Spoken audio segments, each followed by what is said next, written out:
അങ്ങനെ ഇവരുടെ വീട്ടുകാർ ഈ ഉപ്പാടെ അനിയനെ വിളിച്ചിട്ടുണ്ടെങ്കിൽ നടന്ന കാര്യങ്ങൾ മൊത്തം പറഞ്ഞു കൊടുത്തേ. അങ്ങനെ ഉപ്പാടെ അനിയൻ ഈ വീട്ടിൽ വന്നിട്ട് എല്ലാം നോക്കിയിട്ട് അവർ പറഞ്ഞ് ഈ ഉമ്മാടെ ഉപ്പ ഉണ്ടല്ലോ, ഞാൻ പറഞ്ഞില്ലേ വേല നടത്തുന്നുള്ളത്, വേല ശരിക്കും ഒരു ലൈക്ക് ടെമ്പിൾ ആയിട്ട് റിലേറ്റഡ് ആയിട്ടുള്ള ഒരു ഫെസ്റ്റിവൽ ആണ്. അതായത് അതിലെ റിച്വൽസ് ഒക്കെ ഹിന്ദുസിന് മാത്രമേ ചെയ്യാൻ പറ്റുക, ലൈക്ക് പൂജ പോലത്തെ സംഭവങ്ങളൊക്കെ ഹിന്ദുസിന് മാത്രമേ ചെയ്യാൻ പറ്റുക. അതല്ലാത്ത കാര്യങ്ങൾ ഉണ്ടാവുമല്ലോ, ഇപ്പോൾ അമ്പലത്തിലെ ഒരു ഫെസ്റ്റിവൽ ആകുമ്പോൾ വെടിക്കെട്ട് പോലത്തെ സംഭവങ്ങളൊക്കെ ഉണ്ടാവുമല്ലോ, അങ്ങനത്തെ ഓർഗനൈസ് ചെയ്യുന്നവരുണ്ടാവുമല്ലോ, അതാണ് ഈ ഉമ്മാടെ ഉപ്പ കേട്ടോ. എല്ലാത്തിലും ഉള്ള പോലെ തന്നെ ഈ ഓർഗനൈസേഴ്സ് തമ്മിലും ഭയങ്കര കോമ്പറ്റീഷൻ ഉണ്ടാവും, ആരാണ് ഓർഗനൈസ് ചെയ്യുന്നത് എന്നുള്ള കാര്യത്തിൽ ഭയങ്കര കോമ്പറ്റീഷൻ ഉണ്ടാവുക.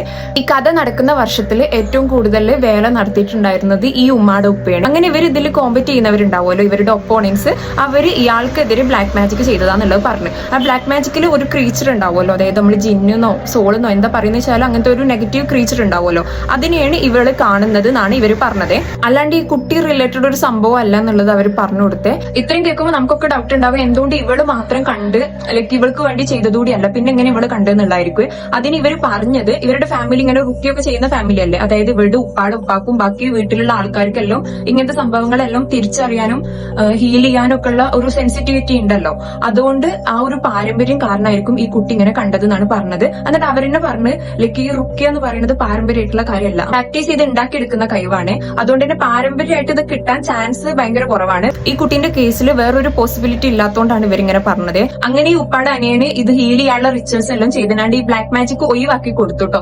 ആൻഡ് ഇവർ പറഞ്ഞ ഈ തിയറി ഉണ്ടല്ലോ, അത് പ്രൂവ് ചെയ്യുന്ന രീതിക്ക് ഈ കുട്ടിക്ക് ഈ കഥന്റെ മുന്നേ ആണെന്നുണ്ടെങ്കിലും ശേഷമാണെന്നുണ്ടെങ്കിലും കുറെ ഇൻസിഡൻസ് ലൈഫിൽ ഉണ്ടായിട്ടുണ്ട്. അതായത് ഈ കഥ കേൾക്കുമ്പോഴേ നമുക്ക് ഉള്ളായിരിക്കും ഇവളീ ഫസ്റ്റ് കാണുമ്പോൾ എന്തുകൊണ്ടാ ഓടാത്ത്, അതായത് നമ്മളൊന്നും റിയാക്ട് ചെയ്യണ മാതിരി എന്താ റിയാക്ട് ചെയ്യാത്തെന്നുള്ളത്.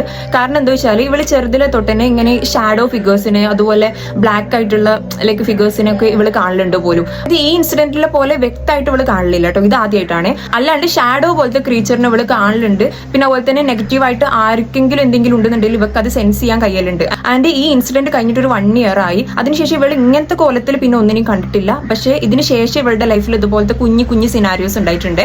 ഒരു സിനാരിയോ പറഞ്ഞുതരാം. ഇവരുടെ ഒരു കസിന് ഇവരുടെ വീട്ടിൽ നിൽക്കാൻ വന്ന്, ഈ ഒരു സംഭവം എല്ലാം കഴിഞ്ഞിട്ട് കുറച്ച് മാസങ്ങൾ കഴിഞ്ഞിട്ടാണ് ഇത്. അങ്ങനെ ഇവർ രണ്ടുപേരും രാത്രി ഒരു റൂമിലാണ് കിടക്കുന്നത്. ഈ കസിന് കിടന്ന പാടെ ഉറങ്ങി. പക്ഷെ ഇവക്ക് ഇവളുടെ അടുത്ത് കിടന്നിട്ട് ഭയങ്കര പേടി, ഇതുവരെ ഇല്ലാത്ത ഭയങ്കര പേടിയും, ഇവൾ ഉറങ്ങിക്കഴിഞ്ഞിട്ടും ഈ റൂമിൽ വേറെ ആരൊക്കെയുള്ള പോലെ തോന്നുക, ഭയങ്കര നെഗറ്റീവായിട്ട് തോന്നുക. അങ്ങനെ ഇവള് രാത്രി ആയപ്പോൾ ഇവക്ക് പേടിയായി. ഇവള് റൂമിൽ നിന്ന് ഇറങ്ങി പോയിട്ട് ഹാളിൽ പോയിട്ട് കിടന്നേ.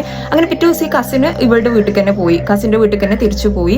സംഭവം കഴിഞ്ഞ് കുറച്ച് ദിവസം കഴിഞ്ഞപ്പോൾ തന്നെ കസിന് ഇങ്ങനത്തെ ഈ ബ്ലാക്ക് മാസ് റിലേറ്റഡ് തന്നെ എന്തോ സംഭവങ്ങൾ, കുറച്ച് ഇഷ്യൂസും രോഗങ്ങളൊക്കെ ഉണ്ടായി തുടങ്ങി. ഇങ്ങനത്തെ കുറെ സിനാരിയോസ് ഈ കുട്ടിന്റെ ലൈഫിൽ സംഭവിച്ചിട്ടുണ്ട് കേട്ടോ. ഇത്രയാണ് കഥ ഉള്ളത്. ഇനി നിങ്ങൾക്ക് ഈ കഥ കേട്ടിട്ട് എന്താണ് തോന്നുന്നത് എന്നുള്ളത് പറയണേ. ആൻഡ് ഇനി അടുത്തതായിട്ട് ഒരു ഹോസ്റ്റൽ ഹൊറർ സ്റ്റോറി പറയാം.